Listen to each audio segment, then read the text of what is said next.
Alhamdulillahirabbil alamin. Assalatu wassalamu ala asrofil anbiya wal mursalin wa ala alihi washabihi rasulillahi ajmain.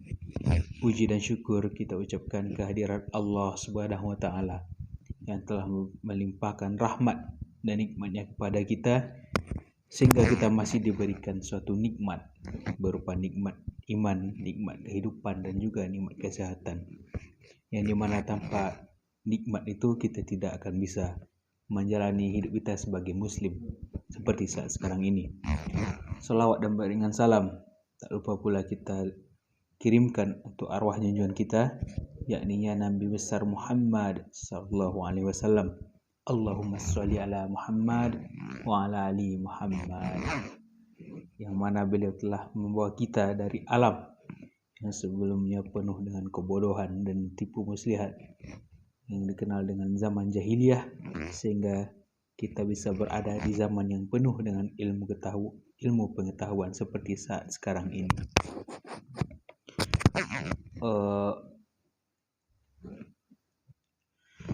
Pada kesempatan kali ini izinkan saya menyampaikan suatu materi dengan tema adab dan ilmu. Sebagaimana pada saat sekarang ini kita diwajibkan untuk menuntut ilmu guna mencapai masa depan yang lebih baik, baik itu masa depan di dunia maupun di akhirat kelak. Namun kita terlalu fokus hanya pada menuntut ilmu sehingga kita melupakan aspek adab, di mana aspek ini bisa dibilang lebih penting daripada ilmu itu sendiri. Adapun adab memiliki 3 keutamaan di dalam menuntut ilmu. Yang pertama adalah diberi kecerdasan dan cepat paham. Dalam artian ini, untuk mencapai suatu tingkat kecerdasan dan bagaimana kita paham akan ilmu yang kita pelajari, haruslah terlebih dahulu kita beradab kepada Sang Pencipta, yakni Allah Subhanahu wa taala. Tentunya untuk menuntut suatu ilmu, kita harus terlebih dahulu beradab kepada Zat yang telah memberi kita ilmu tersebut, yakni Allah Subhanahu wa taala.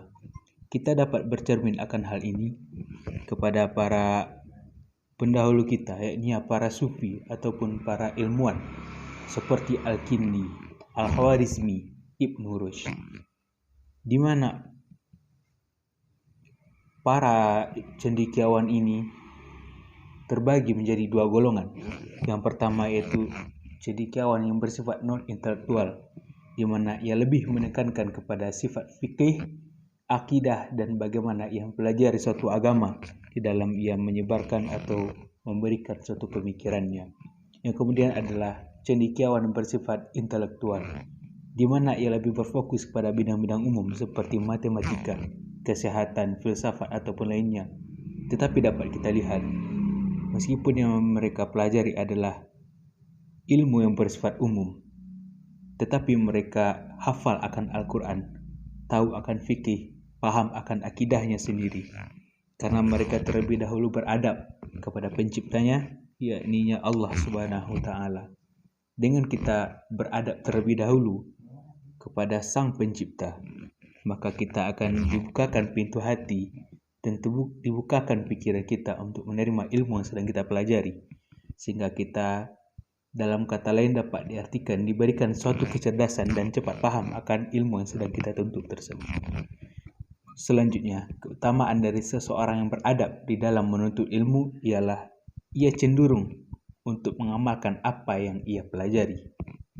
Begitulah sifat orang yang benar-benar beradab di dalam menuntut ilmunya.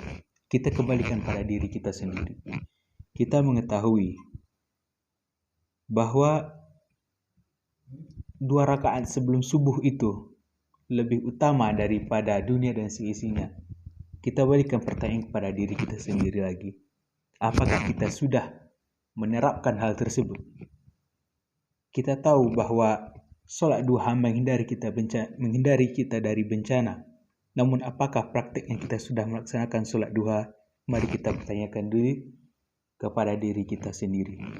Begitulah disebut, jika kita hanya mengetahui ilmunya saja tanpa adab, maka seperti inilah yang akan terjadi. Kita hanya mengetahui dasar-dasarnya saja, namun tidak menerapkan ilmu yang telah kita tuntut sebelumnya. Yang kemudian, keutamaan dari adab dalam menuntut ilmu ialah mengamalkan ilmu beserta dengan adabnya.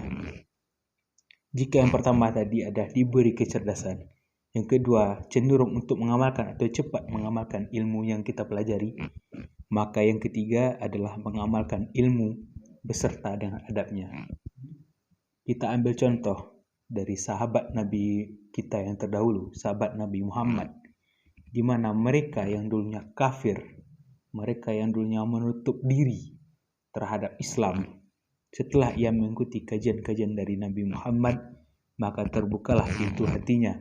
Orang yang dulunya tidak mau menerima suatu masukan, maka kemudian ia akan terbuka pikirannya dan melakukan ilmu dan menerapkan ilmu yang telah ia peroleh dari Nabi Muhammad SAW. Dengan kata lain, kita tidak dapat bersifat subjektif kepada orang lain.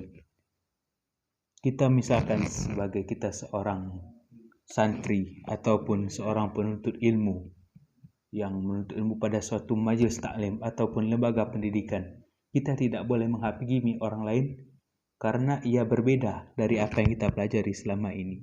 Jika kita masih bersifat subjektif ataupun menentang orang yang tidak sesuai dengan ajaran kita, maka kita introspeksi diri, apakah adab kita sudah berjalan dengan baik ataukah belum. Karena pada dasarnya dalam menuntut ilmu, adab adalah yang diutamakan. Sesuai dengan apa yang dikatakan oleh ilmuwan terkenal, yakni Albert Einstein, science without religion is lame, religion without science is blind. Di mana artinya adalah ilmu pengetahuan atau sains tanpa suatu agama dalam konteks ini adalah adab kita dalam menuntut ilmu, itu adalah lumpuh, tidak akan berjalan sesuai semestinya. Begitupun sebaliknya, suatu agama jika tidak diterapkan tanpa ilmu yang telah kita gali, maka itu akan buta. Untuk kedepannya, marilah kita tingkatkan adab kita terlebih dahulu dalam menuntut ilmu. Karena ilmu pada zaman sekarang ini adalah sesuatu yang betul-betul dicari dan menentukan suatu masa depan kita sebagai manusia, baik itu di dunia maupun akhirat.